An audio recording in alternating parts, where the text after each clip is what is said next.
Husband ಒಂದ್ ಸ್ವಲ್ಪ ಹಣ್ಣು ತಲ್ತೀರಾ?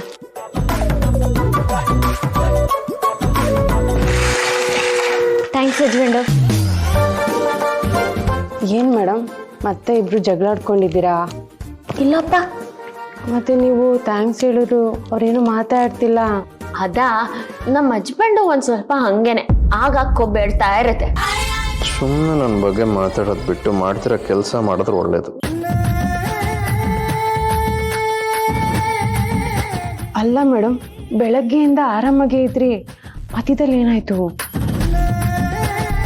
ಇರ್ಲಿ ಬಿಡಿ, ಜಾಸ್ತಿ ಹೊತ್ತು ಸರ್ ನಿಮ್ಮಲ್ಲಿ ಕೋಪ ಮಾಡ್ಕೊಂಡು ಇರಕ್ಕಾಗಲ್ಲ, ಮತ್ತೆ ಅವರೇ ಬಂದು ಮಾತಾಡಿಸ್ತಾರೆ. ಕರೆಕ್ಟಾಗಿ ಹೇಳಿದ್ರಿ ಜಾಜಿ ಅಕ್ಕ. ನಮ್ಮ ಮನ್ಸನ್ನ ಎಷ್ಟು ಚೆನ್ನಾಗಿ ಅರ್ಥ ಮಾಡ್ಕೊಂಡಿದ್ದೀರಾ. ಹಸ್ಬೆಂಡು ಕೇಳಿಸ್ಕೊಂಡ್ರಾ? ಅಷ್ಟೆಲ್ಲ ಬಿಲ್ಡಪ್ ಏನಿಲ್ಲ, ಜಾಜಿ ಅವ್ರು ಹೇಳ್ದಂಗೆಲ್ಲ ಮಾಡೋ ಸೀನೇ ಇಲ್ಲ. ಆಯ್ತಾಯ್ತು, ನೋಡೋಣ. ಸದ್ಯಕ್ಕೆ ಅಕ್ಕ ಅಣ್ಣ ಬರ್ತಿದ್ದಾರೆ, ಬಾಗಿನ ಗಿಡಕ್ಕೆ ಒಂದು ಸ್ವಲ್ಪ ಕ್ಯಾಶ್ ಬೇಕು, ಕೊಡ್ತೀರಾ? ಕ್ಯಾಶಾ? ಇರಿ ತರ್ತೀನಿ.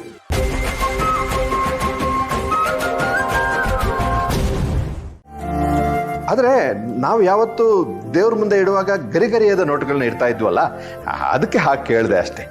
ಇರ್ಲಿ ಮಾವ, ನನಗೇನು ಬೇಜಾರಾಗಿಲ್ಲ. ಅಂತೂ ದುಡಿಬೇಕು, ದುಡ್ದು ಸಂಪಾದನೆ ಮಾಡಬೇಕು ಅನ್ನೋ ನಿನ್ನ ಹಠ ಸ್ವಾಭಿಮಾನ ಇನ್ನೂ ಕಮ್ಮಿ ಆಗಿಲ್ಲ ನೋಡು. ಅದು ಯಾವತ್ತೂ ಕಡಿಮೆ ಆಗಲ್ಲ ಮಾವ. ಒಳ್ಳೆ ಮಾತೆ ಹೇಳ್ದಮ್ಮ.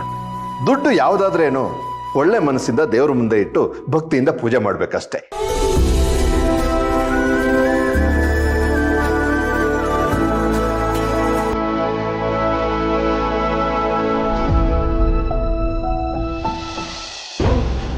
ಮುತ್ತೈದೆ ಮುತ್ತೈದೆ ಬಾಗ್ನ ತಗೋ. ಸಾವಿತ್ರಿ ಸಾವಿತ್ರಿ ಬಾಗ್ನ ಕೊಡು. ಮುತ್ತೈದೆ ಮುತ್ತೈದೆ ಬಾಗ್ನ ತಗೋ. ಸಾವಿತ್ರಿ ಸಾವಿತ್ರಿ ಬಾಗ್ನ ಕೊಡು.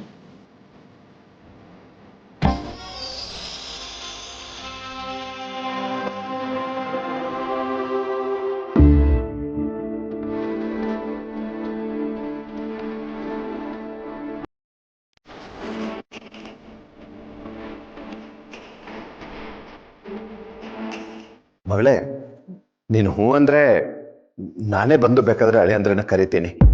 ಬೇಡ ಅಪ್ಪ, ನಾನು ರಾಹುಲ್ಗೆ ಹೇಳಿ ಕರ್ಕೊಂಡು ಬರ್ತೀನಿ. ಬಾಚ್.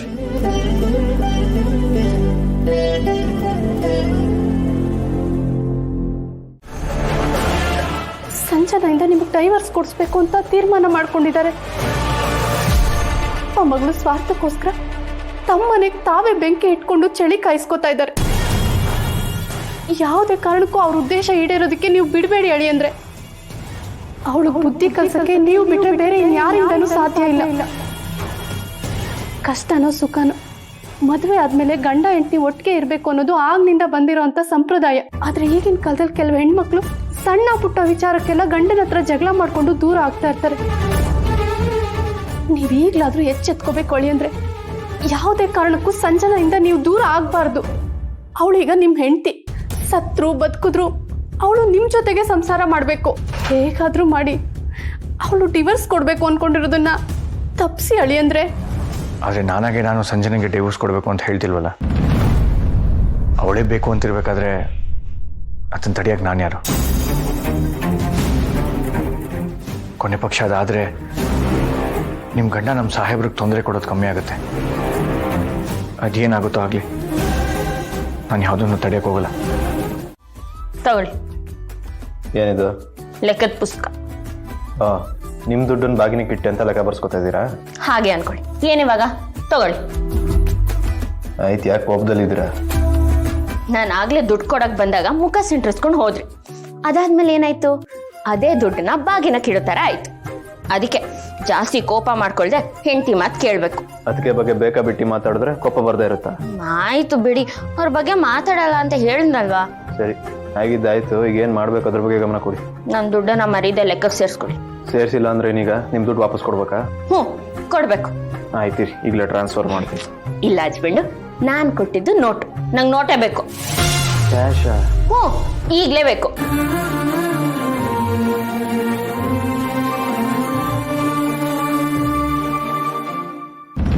ಕೊಡಕ್ಕಾಗಲ್ಲ ಅಲ್ವಾ?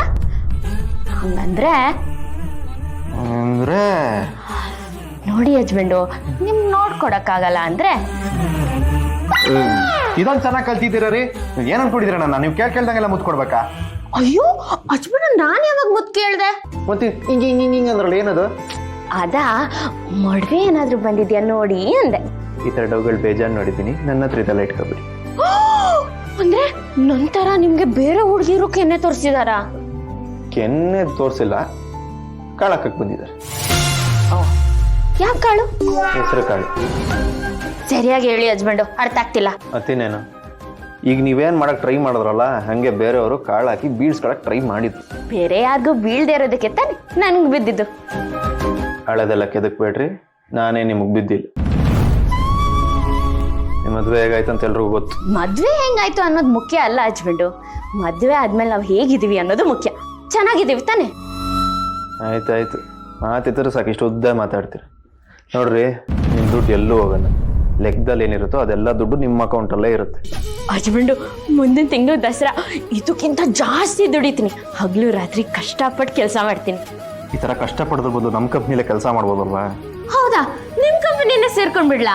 ಊರಿ, ಆದ್ರೆ ಅಲ್ಲಿ ಎಲ್ಲರ ಮುಂದೆ ಹಸ್ಬೆಂಡು ಅಂತ ಹಿಂದೆ ಸೂತ್ಬೇಡಿ. ನಿಮ್ಮ ಪಾಡಿಗೆ ನೀವು ಕೆಲಸ ಮಾಡಿ. ಸರಿ ಹಸ್ಬೆಂಡು, ಆದ್ರೆ ಈಗಲೇ ಬೇಡ.